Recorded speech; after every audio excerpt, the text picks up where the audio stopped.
Primeiro domingo do Advento, ano C, Jeremias 33, 14 a 16, Salmo 24, 1 Tessalonicenses 3, 12 a 4, 2, Lucas 21, 25 a 28, 34 a 36. A proposta dinâmica do Advento está relacionada aos anúncios proféticos, que deram origem a textos escatológicos e apocalípticos. Estes, por certo, correspondem, por um lado, à certeza de que a história humana e universal não transcorre ao léu de si mesma, mas é parte do inefável desígnio de Deus. Por outro lado, corresponde também à certeza de que a última palavra sobre essa história já se encontra implícita no ato criador de Deus. Assim sendo, a Sagrada Escritura contém a mensagem do amor de Deus que se manifesta através de fatos e palavras conexos entre si, que se desdobram na história através da dinâmica e eficaz relação entre promessa e cumprimento, ou anúncio e realização. Nessa dinâmica relação, no que tange o Antigo Testamento, se encontra a promessa de restauração da casa de Davi. Esta promessa representa uma corrente teológica que pode ser designada de pró-monárquica, e está alinhada à promessa da perenidade da casa de Davi, legitimada pelo texto de 2 Samuel 7, 1 a 17. O que está em jogo, então, é a palavra de Deus e a sua fidelidade às suas promessas. A designação Casa de Israel e Casa de Judá lembra a cisão ocorrida em 931 a.C., originando os dois reinos. Esta divisão é vista como fruto da injustiça praticada desde Salomão e intensificada por seu filho Roboão. Por isso, Jeremias 33, 14 a 18, que pertence ao denominado Livro da Consolação, Jeremias 31 a 31, 22, em forma de anexos, Jeremias 32, 1 a 33, 26, é portador de uma palavra de esperança, pois anuncia a restauração da casa de Davi como um ato de Deus que manifesta a sua justiça. Assim, Jerusalém será de fato uma cidade de paz, porque receberá um novo nome, o Senhor é nossa justiça. Versículo 18. Esta ação favorável do Senhor pelo seu povo encontra um forte desdobramento em cada frase do Salmo 24, pela forma como o salmista se manifesta, interessado em aprender e trilhar os caminhos do Senhor, pois através desses ele pode encontrar e disseminar os atributos do Senhor que lembram Êxodo 34, 6 a 7, compaixão, piedade, retidão, graça, lealdade, etc. Tanto o anúncio de Jeremias na primeira leitura, como as prerrogativas do Senhor anunciadas pelo salmista, nos remetem a Jesus Cristo, descendente de Davi e realizador das promessas do Senhor, porquanto vivente da justiça, que não busca punir o pecador, mas salvá-lo, por ser não apenas dispensador das graças e favores de Deus, mas por ser a própria bondade de Deus encarnada a favor da salvação do pecador.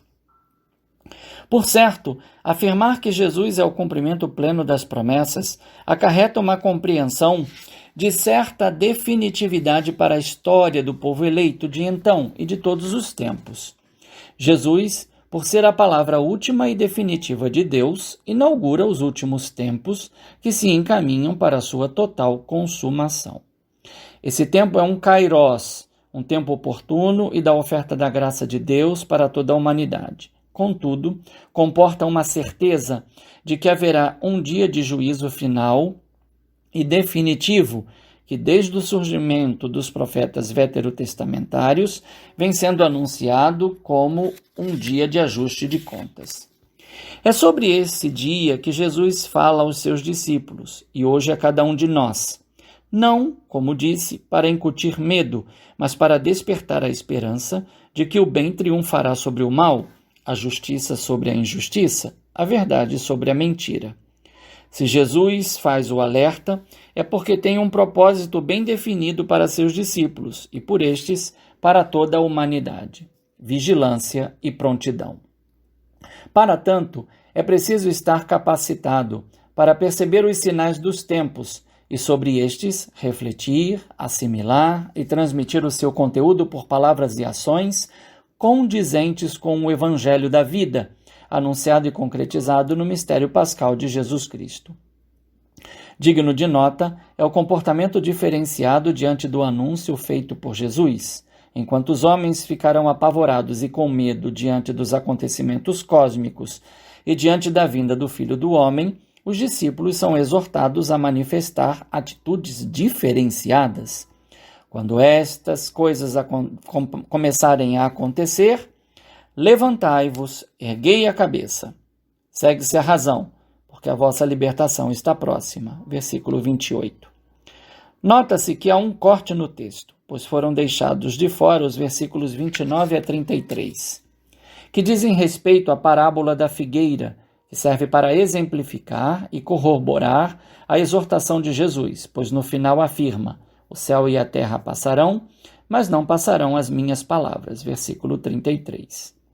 A liturgia, porém, ao unir os versículos 34 e 36 aos versículos 25 e 28, deixando de lado os versículos 29 e 33 sobre a parábola da figueira, quis continuar a temática da exortação de Jesus com o forte alerta sobre o que pode deixar os discípulos inaptos para reconhecer o momento como libertação em meio aos tormentos e abalos cósmicos.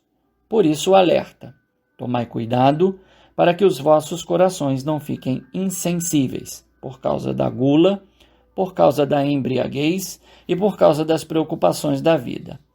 É, por assim dizer, o que afeta os sentidos escurece a razão, mas principalmente quando ocorre o desvio da missão ou se faz dessa a ocasião para se buscar apenas os próprios prazeres, deixando de lado a sensibilidade própria e característica do cristão, a simplicidade e a vida de oração, que pela prática da caridade acomunam o cristão ao seu Senhor e Cristo, que virá num dia e numa hora somente sabidos e determinados por Deus Pai. Esta admoestação de Jesus tem uma finalidade específica: ficai atentos e orai a todo momento, a fim de terdes força para escapar de tudo que deve acontecer e para ficardes de pé diante do Filho do Homem. Versículo 36. Assim, enquanto os homens desmaiam de medo, os fiéis ficam de pé, porque a vigilância e a prontidão, diante da certeza da vinda gloriosa do Senhor Jesus, são alimentados pelo amor mútuo. É como está afirmado na segunda leitura, a exemplo dos ensinamentos de Jesus sobre o amor como prova do discipulado verdadeiro. Um bom e santo primeiro domingo do Advento. Um fraterno abraço. Padre Leonardo Agostini.